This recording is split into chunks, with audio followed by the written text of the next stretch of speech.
British man. 85-year-old John Ward is mainly enthusiastic when he meets us at our studios in Nairobi. And he said that he saw Julie at the Masaai. He has brought with him a huge file, an intricate puzzle into his daughter's brutal killing in 1988. It is a complicated murder story that he's been trying to solve for the last 30 years. His son, Rob Ward, looks on. He is soon to take over this family's quest for justice. The duo has just returned from the Masaai Mara, where they commemorated the anniversary of Julie's death.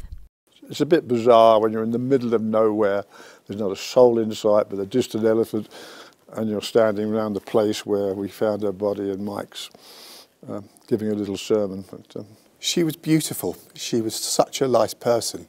She was kind, gentle, generous, pretty. You know, she had to fight the boys off all the time, and she didn't deserve this.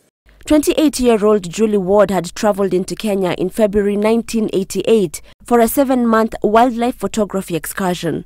A week before she was to return home, Julie took one last trip to the Masaai Mara for the wildebeest migration. She went missing on September 6th of 1988.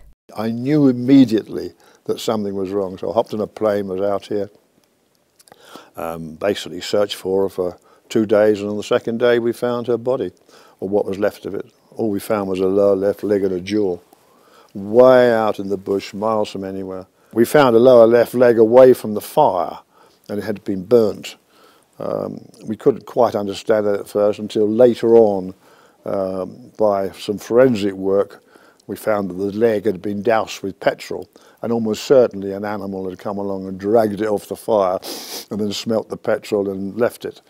That part of her body, the leg, proved invaluable in proving that she was murdered, because I was able to take it back to the UK, have it forensically examined by a pathologist who, we had it done 3 times, and each pathologist said, we can't say how she died, but she certainly died as a result of foul play, because the leg had been chopped off with a single blow from a panga or something similar like that. The way you describe how you found the crime scene, it sounds like the suspects or those behind it were very careless with how they disposed of the body.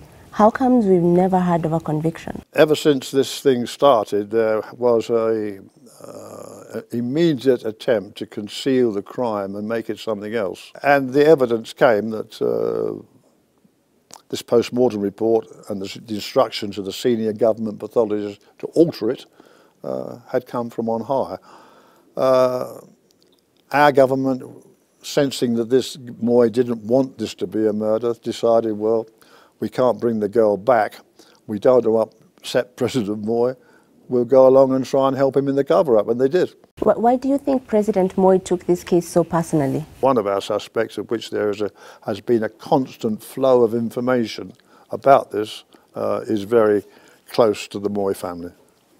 And we think that it wasn't a question of trying to protect tourism, but it was at a very high level, conversations between State House and our Foreign Secretary saying that we don't want this to be a murder.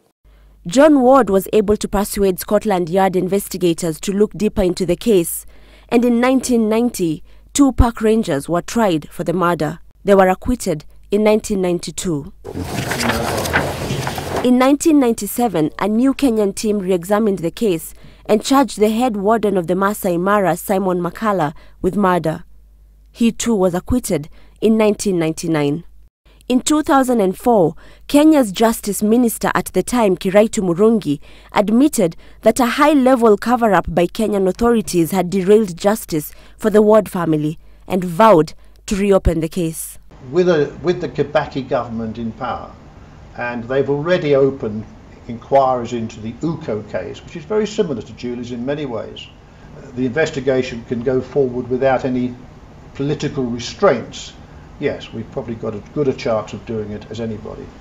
In the same year, a former Kenyan intelligence officer said in an anonymous interview that he had witnessed the murder. He claimed that Julie had been gang-raped and brutally killed by 3 men. But the case still didn't move forward. Even a secret visit by John Yates, the Commissioner of the London Metropolitan Police Service in 2009, didn't reopen the case. But John is still hopeful in the evidence gathered over the years and in Kenya's new regime. Do you have new information about that could change the case or could have the case reopened? Oh yes, indeed. We are one of our suspects has said that he wasn't there. We now have absolute proof that he was there. Lots of people didn't give evidence before, or did, but very secretly, because they were frightened. They shouldn't be frightened anymore. Your new government, everything I'm hearing is very positive about Kenyans. So now's the time to speak, because we just need a couple of threads to tie up that final bit before we've got a good case, which is where we were with the DPP and the AG, who were fantastic. It's been a roller coaster for you and your family. Yes. Someone would ask, do you still want to go on? There's something probably about our family that we really don't like being messed about with. You know, if she had had an accident there and been attacked by a lion or something, well, she was doing what she wanted to do. She was taking photographs. Tragedy, we'd have all cried, but we'd have got over it. But when there's a murder and then you find people are so callously chopping her up and throwing bits of the lion, and it's your daughter, you don't take it quite, you can't dismiss it. John Ward has made more than 100 trips to Kenya in search for more clues on Julie's murder. He has spent millions of shillings on this quest for justice. But in a case retold in Truth and Rumour, will the Ward family ever find justice? That she had a camera with a long lens. Asha Mwilu on special assignment.